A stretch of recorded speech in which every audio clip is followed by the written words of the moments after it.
बंधुओं, आज ऐसा ही अवसर यह गाजियाबाद दिगंबर जैन समाज को प्राप्त हुआ है और यह चातुर्मास मंगल कलश स्थापना का सौभाग्य भी जहां जम्बू जी के परिवार को एवं अन्य जो अभी यहाँ पर सौभाग्यशाली परिवार अशोक जैन सीए एवं और जो नाम बोले गए थे उन सभी को प्राप्त हुए हैं और आप सभी को भी कृत कार्य अनुमोदना पूर्वक यह परम सौभाग्य प्राप्त हुआ है।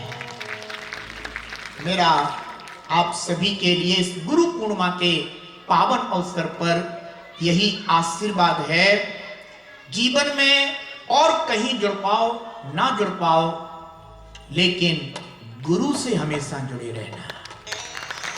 दुनिया के जितने भी रिश्ते होते हैं वे सारे रिश्ते स्वार्थ पर आधारित होते हैं, एकमात्र गुरु के साथ जो रिश्ता बनता है वह निस्वार्थ रिश्ता हुआ करता है। बंधुओं, यह गाजियाबाद अपने आप में कुछ ऐसे भी प्रेरक प्रसंग लिए हुए हैं जो संपूर्ण भारतवर्ष की जैन समाज को भी प्रेरणा देने वाला है। मैं जब यहां पर आया था, जम्बू जी ने हमें ये बताया था कि गुरुदेव गाजियाबाद को एक ऐसी उपलब्धि है जो उपलब्धि जैन समाज के लिए बहुत बड़े गर्व की बात है। यहां पर आचार्य सौरभ सागर जी के मंगल आशीर्वाद से एक ऐसा जीवन आशा हॉस्पिटल एवं पुनर्वास केंद्र यहां पर निर्मापित है। बंधुओं, हम अनेकों कार्य करते हैं परंतु कुछ ऐसे भी कार्य प्रभु महावीर ने ही हमें बताए हैं जो करुणा के अंतर्गत आते हैं और ये करुणा जिसके अंदर होती है धर्म भी उसी जीव के अंदर आ पाता है।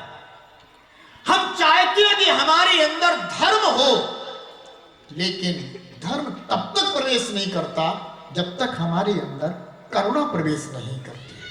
आप सब जानते हैं साधु जन अगर धर्मोपदेश भी देते हैं ना तो वे करुणा से देते हैं। छेढालाकार लिखते हैं कि जे त्रिभुवन में जीव अनंत सुख चाहे दुखते भयबंत ताते दुख हारी सुखकार कहे सीख गुरु करुणा भार। गुरु और शिक्षा भी देते हैं तो जब उनका हृदय करुणा से भरा हुआ होता है तो वह अपने मन की बात आप जैसे है ना गुरु भक्त साधकों के समक्ष रखते हैं। और सच बात तो यह है कि गुरु के वचन उनकी करुणा से उनकी भावना से अगर उनके मुख से निकले तो श्रावक का भक्त का यह कर्तव्य है कि वे गुरु के वचनों का पूर्णतया पालन करते हुए उसे पूर्ण करने का प्रयास करें।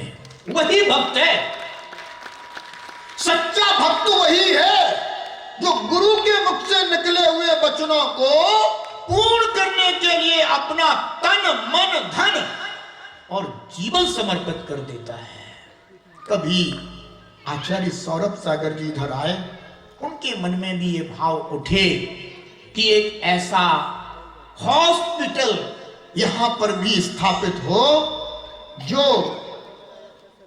भव्य जीवों के लिए, असहाय जीवों के लिए, अनाथ जीवों के लिए या जो थोड़े से मध्यम स्तरीय आदि होते हैं, इतना जिनके पास साधन नहीं है, जो अपने जीवन को बहुत ही दुखमय जी रहे हैं, अगर उनका भी जैन समाज साथ दे तो निश्चित रूप से इससे जैन समाज का ही नाम रोशन होगा।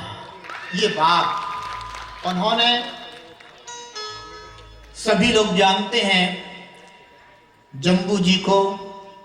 जम्बू जी के सामने उन्होंने अपने हृदय की बात रखी और निश्चित रूप से गुरुजन भी अपने हृदय की बात, है ना, अब किस किस से कहें, क्योंकि सब प्रकार के लोग होते हैं। कुछ लोग उसे अच्छा भी कहते हैं और कुछ लोग उसे अन्यथा भी कह देते हैं, क्योंकि कहने वालों की संसार में कोई कमी नहीं है। बस उन्होंने अपने हृदय की बात कही और जम्बू जी ने बस उसकी प्रक्रिया प्रारंभ की और फाउंडर के रूप में, संस्थापक के रूप में जम्बू जी और अशोक जैन सीए दोनों ने मिलकर के जो फिर अपनी टीम निर्मापित की और आज वह जीवन आशा हॉस्पिटल यहीं पर स्थापित है। हमारे लिए संजय भाई ने कुछ जीवन आशा हॉस्पिटल के कुछ ऐसे वीडियोस दिखाए थे जब मैं इनके एमएसएस पर रुका था, प्रवेश जब हमारा हुआ था, वहां पर दिखाए थे। कुछ ऐसे लोग हैं जिनका पैर उनके शरीर से अलग करना पड़ा, किसी का हाथ अलग करना पड़ा, शरीर के कोई अंग भंग हो गए और उनका जीवन जीना बहुत दुष्कर हो गया। उन्हें जैसे ही पता चला कि जीवन आशा हॉस्पिटल में इस तरह के कृत्रिम अंगों की भी सुविधा उपलब्ध है और वे यहां पर आए। मैंने तो वीडियोस में देखा था, उनको भी कृत्रिम अंग लगे तो पहचान ही नहीं कर सकते कि सामान्य व्यक्ति में और कृत्रिम अंग लगाए हुए व्यक्ति में कोई अंतर भी है। वो वाकायदा अच्छे नृत्य के भी आयोजन प्रस्तुत कर रहे हैं, वो क्रिकेट खेल रहे हैं, वो और भी नाना प्रकार के प्रोग्राम्स में अपना, है ना, प्रदर्शन कर रहे हैं। बिल्कुल एक सामान्य व्यक्ति की तरह उनका जीवन बंधुओं हो गया है कि जीवन आशा हॉस्पिटल की बहुत बड़ी देन है। हम भगवान महावीर के सिद्धांतों की बात तो करते हैं, लेकिन हमें प्रैक्टिकली उन सिद्धांतों को भी बंधुओं कुछ ऐसे ही कार्य करके चरितार्थ भी करना होगा।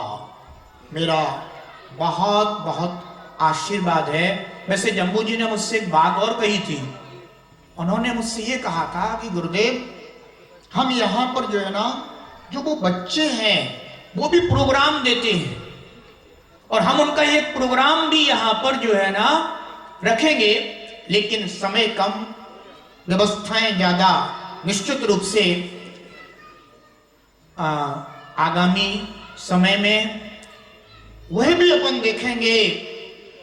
लेकिन मैं सभी इस हॉस्पिटल एवं पुनर्वास केंद्र से जो जुड़े हुए हैं, फाउंडर हैं, ट्रस्टीज हैं, सभी के लिए मैं बहुत बहुत सुमंगल आशीर्वाद देता हूं कि यह बहुत ही सुचारू रूप से आगे बढ़ता रहे। और मैं तो यहां तक कहना चाहता हूं कि इसकी कुछ उप शाखाएं भी खोली जानी चाहिए। देखो, हर कभी कभी ऐसा होता है कि लोग सोचते तो हैं पर उनके पास सोच नहीं, माने उसको कैसे करें, कैसे मैनेज करें, ये उनके पास पूरी व्यवस्था नहीं समझ में आ पाती है। मैं तो ये कहूंगा कि ये भारत देश के अन्य स्थानों पर भी स्थापित होना चाहिए, जिससे जैन समाज का भी नाम बंधुओं अग्रणी हो सके। मेरा बहुत बहुत इस कार्य के लिए, है ना, जो सौरभ सागर सेवा संस्थान के अंतर्गत है, मेरा बहुत बहुत मंगल आशीर्वाद है। और मैं आज ये कहूंगा कि यहाँ जहां जहां से भी जैन समाज के लोग आए हुए हैं, वे यह प्रेरणा यहाँ से आज चातुर्मास स्थापना के दिन लेकर के जरूर जाएं।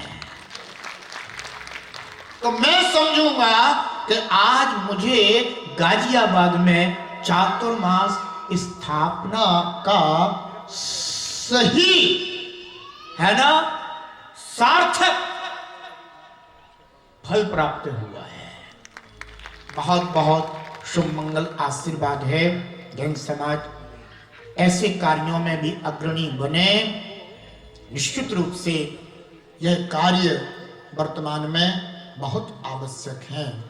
हम वहां पर ऐसा भी नहीं है कि केवल हॉस्पिटल ही है, वहां भगवान महावीर का एक जिनालय भी स्थापित है, जहां भक्त जीव आकर के भगवान के दर्शन बंदन आराधन भी किया करते हैं।